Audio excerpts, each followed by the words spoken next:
If you enjoy this video, please hit that sub button down below because that really helps me out. But today's video is going to be a tactical preview of the Leicester versus Leeds game at the King Power Stadium. Now, last time I did a tactical preview, I had the tactics board up. I'm going to do a little bit of a different approach this time. And today I've got some screenshots and some analysis to do on the way that we could potentially get at this Leicester defence and the way that I think we could probably win this game. So as you can see from this first screenshot up above me, this is from the Brighton versus Leicester game, and I wanted to highlight this one because it's a similar thing to what I was talking about with Arsenal. Not the way they play, but just in this specific instance. As you can see, I've highlighted number 33, which is Luke Thomas, and on the other side, that is Ricardo Pereira, and they're the fullbacks. And essentially, they've been on an attack, and they've had those fullbacks up in line with the two central midfielders, which you can see in the centre of the screen between them. And basically, you've then got four across the midfield. But what this does when Leicester are playing four at the back, leaves two centre-backs in Johnny Evans, and I think it was Ndidi in this game, at centre-back. And what happens is one ball through the midfield here, and you can see that Brighton have three attacking players, which Leeds a lot of the time do have at least three attacking players in their moves, have broken the line. One pass and they're through, and it's 3-on-2. So if we actually go to the next screenshot, you can see that Ricardo Pereira and Luke Thomas still haven't got back there. And Luke Thomas, you can see, is starting to slow down. He's basically jogging to say, oh, I can't even get there now.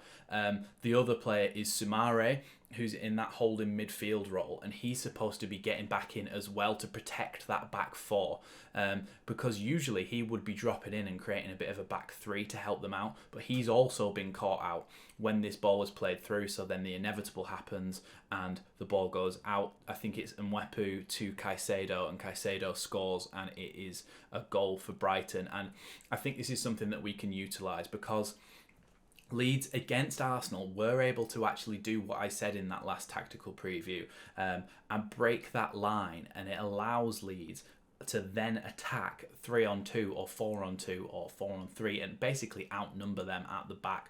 So I think this could be really important in this Leicester game. Leicester will try and come at us, and they may try and push the fullbacks high, but if we can break the line with somebody like Mark Rocker or Tyler Adams, playing it through the lines to our player that's basically in that space between the defence and the midfield, that creates a big space for us to go on the counter-attack. And obviously, as we say every time, Marsh loves playing in transition. So these transitional moments and breaking the lines and fast could be really, really important for Leeds in this game. Next situation I want to look at is against Southampton, and this is actually a crossing situation. So on the face of it, Leicester in this screenshot are actually set up really well here.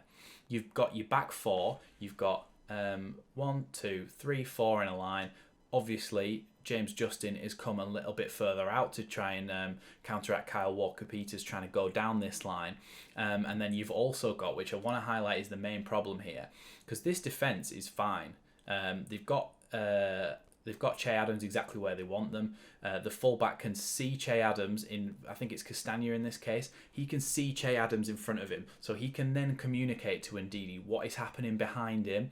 And so you've got that covered, you've got the front covered, and then obviously this runner is coming in, but you've got players all around to try and sort this situation out. So in theory, Leicester are actually set up well to defend this. Now I want to focus on the holding midfielder, and I think it's Soumare in this case. Soumare, as you can see there, he's running towards Walker-Peters. Now what happens is he gets sucked in. So this is just after. He gets sucked in and he goes all the way across to try and help James Justin out. You can still see that they've basically still got an okay back four together. But one of the big issues here is that Soumare has been sucked out. He's gone all the way to Walker-Peters, and before he knows it, Walker-Peters has actually laid the ball back into one of the most dangerous crosses of the ball in the Premier League. So Soumare not being switched on to the danger. You can actually see in this first picture, James Ward-Prowse is not even in the image. So he's ran all the way from off screen to here without Soumare checking his shoulder, realising that there's a man coming, and a really, really dangerous man as well. So when we go to the next screenshot, you can see that Ward-Prowse is ready to just walk onto this ball and curl it into the box. So that's the first mistake, and that's Soumare not closing his man. The reason that obviously Leeds can use this is because they do attack with the fullbacks. Now this is a Southampton fullback high up here. It could be Rasmus in our case, and then he's laying it back to somebody with good delivery. It could be to Mark Rocker, who then curls that in. So you can see how we could also utilise this issue if they do get sucked in these moves.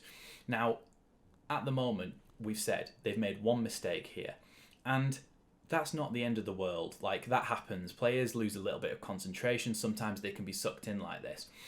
Soumare obviously never makes it to Ward-Prowse, but when Ward-Prowse puts the ball into the box, this, like I said earlier, Castagna should be communicating with Ndidi here to tell him exactly where Che Adams is.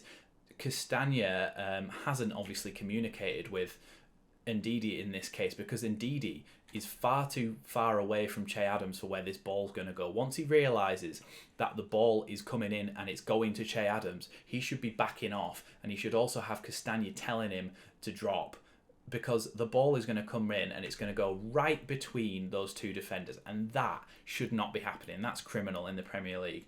To allow that to happen, Ward-Prowse has obviously played a brilliant ball into the box, and it curled right round, dropped exactly in between Castagna and Ndidi. And what happened is Che Adams actually volleyed this in. It was a really good finish, but he volleyed it in. So it's not just that the ball's gone over and he's managed to jump higher than Castagna and Ndidi and win that header. It's actually that the ball, he's had so much space that he's able to volley it. So he's held off Castagna behind him like this, but Ndidi or Amati, I can't tell who it is from here because it's blurry, hasn't checked the shoulder, hasn't realised that Che Adams is that close to him, hasn't backed off a few yards to try and negate that offence, and then the ball has dropped right between them and allowed Che Adams to go and score there. So that should not be happening in the Premier League. So those are two open play examples, one from a cross and one from breaking the lines. So I think these are two things that Leeds could do well, because we have players overlapping, we have multiple players in the attack, and we like to counter-attack. So I think these are all things that we could exploit. The last situation I want to look at, though, is this situation against Spurs. And now it's another crossing situation. I think it came from a corner. But the point is, when you look at the top of your screen here, you have obviously highlighted the player who crossed it, and I think it might be Kulusevski. He's got the ball here, right? And obviously, the way that we are set up here, the way that Leicester are set up here, you can actually see that at the back post, this is the space where if he could perfectly place it himself, he would put the ball there, because you've got Richarlison and you've got Harry Kane at the back post, two very decent headers of the ball and even better finishers in general. The ball is going to go here, and that's where ideally where you want it. But if we go to the next screenshot, this is like a couple of milliseconds after Kulusevski cuts in to cross that ball into the box. Everybody knows where it's going, but instead of these Leicester players dropping off and trying to get in between Harry Kane and Richarlison, they don't, and they all ball watch. So you can see that all of their eye lines, every single Leicester player is looking at the ball and not having a single moment to check their shoulder. So I don't know who number 27 is. I think it might be Castagna again. He's not checked his shoulder at all there. And when you've got somebody like Harry Kane, one of the best finishers in the world, not just the Premier League, you're allowing him that time and space at the back post. It's simple stuff like not checking their shoulders. And I think this mainly comes from a lack of organisation. And I don't think that's down to coaches. I think that is down to the fact that Leicester can't get a solid back four. You've had Ndidi dropping in there. You've had Amati dropping in there. both who would prefer to play in holding midfield. Then you've had Wout Faes, whatever he's called. He signed in the summer, last minute signing. He's not been fantastic. He made a mistake as well, individual mistake against Bournemouth when Philip Billing scored his goal. So there are issues in this Leicester defence, and I think we've chosen a good time to play them, but we'll be very Leedsy and probably lose. Their danger man, for me, it's got to be Harvey Barnes, because he always scores against us. He just always seems to score against us. And James Maddison, obviously, who are both the standouts in this side. But for me, outweighed by that is this defensive frailty, and I think it comes from a lack of organisation. If you actually look at this, you can see that this is the two centre-backs. That's Jonny Evans and Wout Faes. Why are they there? Like, they're way out of position. That's where they were originally, one mark in the front post and one mark in Eric Dyer. They've had a chance to reposition themselves in this time, because the ball originally came from, I don't know if that's Son or Bentancur. The ball came out, oh no, that's Bentancur there, so I think it's Son. The ball came out to Kulusevski here. They had time to check their shoulder and have a look and see if they're in the right place. There's actually 3 Leicester players marking 1 player here, and then you've got Richarlison and Kane free at the back post. So it's criminal defending. Jonny Evans is in an okay position for a centre-back, but you want a full-back stood here, and you want another centre-back stood behind Jonny Evans in this space here, so that these players can push back and everybody has a man in the box to try and mark. But as you see here, they actually get sucked out even more because of Kulusevski running to the corner of the box here before he crosses it in. They get sucked out even more. Their positioning is awful, because any sort of cross is going to go right over them, which leaves midfielders and some fullbacks to be marking Kane and Richarlison at the back post.